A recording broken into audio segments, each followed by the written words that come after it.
নমস্কার বন্ধুরা, আমি সৌমি আর সৌমিস কিচেনে আপনাদের সবাইকে স্বাগত জানাই। আজ আমি চলে এসেছি নতুন একটা রেসিপি নিয়ে। রেসিপিটা কি এবং আমি কিভাবে তৈরি করছি তা জানতে হলে ভিডিওটি শেষ পর্যন্ত আমার সঙ্গে থাকুন। চলুন দেখে নিই রেসিপিটা আমি কিভাবে তৈরি করছি। আজকে আমি চকলেট কেক তৈরি করব এবং খুব সহজ পদ্ধতিতে কিভাবে চকলেট কেক ডেকোরেশন করা যায় তা আপনাদের সাথে শেয়ার করব। আপনারাও এইভাবে খুব সহজে চকলেট কেক বানিয়ে ডেকোরেশন করে এই ভ্যালেন্টাইন ডেতে আপনার প্রিয়জনের সাথে শেয়ার করে নিন। তাহলে চলুন দেখে নিই আমি কিভাবে চকলেট কেকটা তৈরি করছি। প্রথমে আমি কেকের ব্যাটারটা তৈরি করে নেব। ব্যাটারটা তৈরি করার জন্য প্রথমে আমি 1 কাপ পরিমাণে ময়দা নিয়েছি। এখানে বড় কাপের 1 কাপ মানে 200 গ্রাম ময়দা নিতে হবে। এরপর এর মধ্যে 2 টিস্পুন কোকো পাউডার দিয়ে দিলাম। এরপর 1 চামচ আর হাফ চামচ মানে 1.5 টিস্পুন বেকিং পাউডার দিয়ে দিলাম। এরপর হাফ টিস্পুন বেকিং সোডা দিয়ে দিলাম। এখন সমস্ত উপকরণগুলো ভালোভাবে চেলে নেব। এইভাবে একটা ছাঁকনির সাহায্যে চেলে নিলে সমস্ত উপকরণগুলো ভালোভাবে মিশে যাবে আর ময়দায় যদি কোনো লাম্পস থাকে তাহলে নিচে চলে আসবে।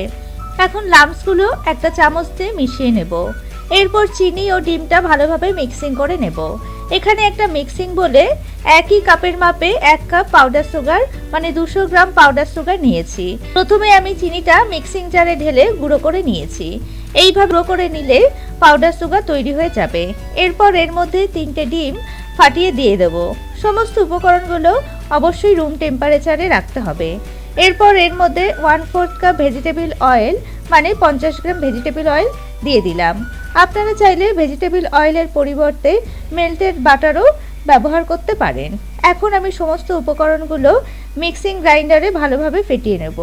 এখন আগে থেকে চেলে রাখা এই মিশ্রণটা একটা স্পুন দিয়ে আরও একবার ভালোভাবে মিশিয়ে নেব।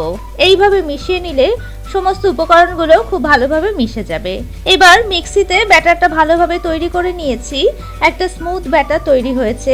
এখন আমি এই ব্যাটারটা ময়দার মিশ্রণে অল্প অল্প করে ঢেলে এইভাবে একটা হ্যান্ড হুইক্সের সাহায্যে মেশাতে থাকবো।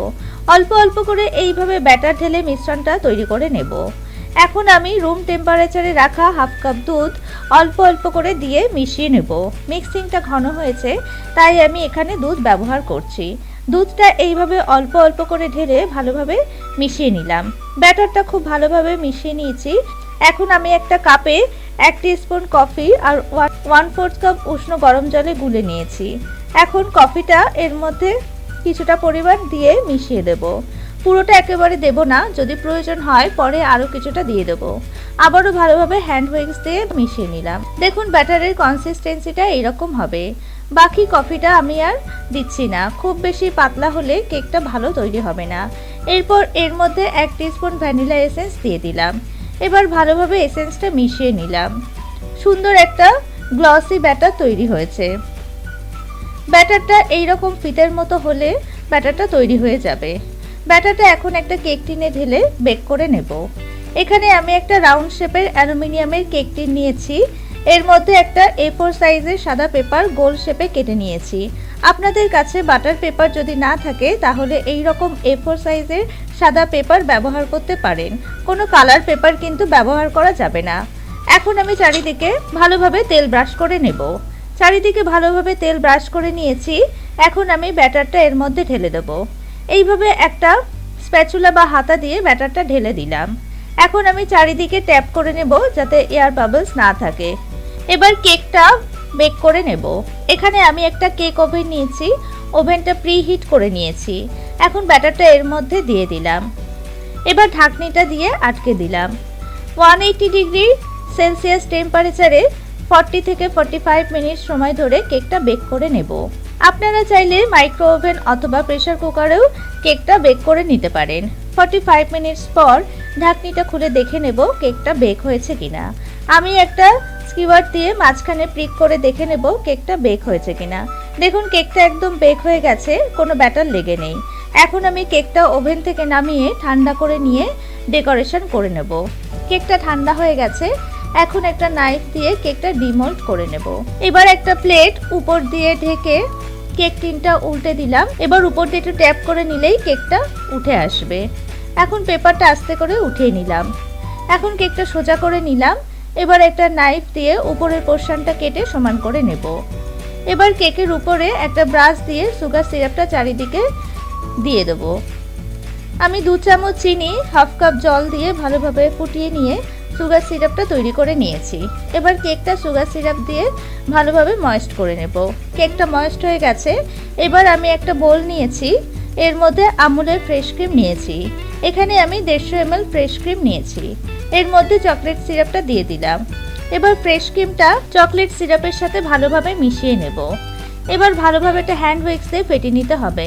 মিনিট 5 থেকে 7 মিনিট ভালোভাবে ফেটিয়ে নিলে একটা ঘন ক্রিম তৈরি হয়ে যাবে। মিক্সিংটা তৈরি হয়ে গেছে। এবার একটা ছাঁকনিতে ছেঁকে নেব যাতে মিশ্রণে কোনো লাম্পস না থাকে। এবার ক্রিমটা উপর দিয়ে এইভাবে ঢেলে নেব। ক্রিমটা আমি একটা কাপে ঢেলে নিয়েছি। এবার আমি এই ক্রিমটা উপর দিয়ে কেকের উপর ঢেলে দেব। এবার একটা নাইফ দিয়ে চারিদিকে স্প্রেড করে দেব। কেকের উপর ভালোভাবে ক্রিমটা চারিদিকে স্প্রেড করে দিয়েছি। এবার এর উপর চকলেট সিরাপ ঢেলে একটা নাইফের সাহায্যে চারিদিকে স্প্রেড করে দেব। আপনাদের কাছে যদি চকলেট সিরাপ না থাকে তাহলে চকলেট বার কিনে সেটাকেও মেল্ট করে এইভাবে ব্যবহার করতে পারেন। চকলেটটাও স্প্রেড করা হয়ে গেছে। দেখুন খুব সুন্দর একটা মার্বেল গ্লেজ কেকের এফেক্ট এসছে। কেকটা এবার উপর দিয়ে কিছুটা চেরি দিয়ে আর হোয়াইট চকলেট দিয়ে সুন্দরভাবে ডেকোরেশন করে দেবো। মাঝখানে এইভাবে রাউন্ড করে ছোট ছোট চেরি দিয়ে সাজিয়ে দিলাম। এবার কিছুটা হোয়াইট চকলেট বার নিয়ে ভালোভাবে গ্রেট করে আমি ডাস্ট করে নিয়েছি। এবার চারিদিকে আমি ছড়িয়ে দিলাম। তৈরি হয়ে গেল আমার আজকের ভ্যালেন্টাইন স্পেশাল চকলেট কেক। সিম্পলভাবে সামান্য উপকরণ দিয়ে এইভাবে ডেকোরেশন করে পরিবেশন করতে পারেন এবং এটা বানানো খুবই সহজ। আপনারাও এইভাবে ভ্যালেন্টাইন ডেতে তৈরি করে নিন চকলেট কেক। এই স্পেশাল চকলেট কেকের রেসিপিটা আপনাদের কেমন লাগলো আমাকে কমেন্টস করে জানাতে ভুলবেন না। ভিডিওটি ভালো লাগলে একটা লাইক করবেন, বন্ধুদের সাথে শেয়ার করবেন। আর আমার চ্যানেলে নতুন বন্ধু হয়ে থাকলে চ্যানেলটিকে প্লিজ সাবস্ক্রাইব করে নেবেন আর পাশে থাকা বেল আইকনটা অবশ্যই প্রেস করে দেবেন যাতে আমার চ্যানেলের নতুন কোনো ভিডিও আপলোড করার সাথে সাথে নোটিফিকেশন সবার আগে আপনাদের কাছে পৌঁছে যায়। আজ এই পর্যন্তই, পরে হাজির হয়ে যাব নতুন একটা রেসিপির সাথে। ভালো থাকবেন, সুস্থ থাকবেন, ধন্যবাদ।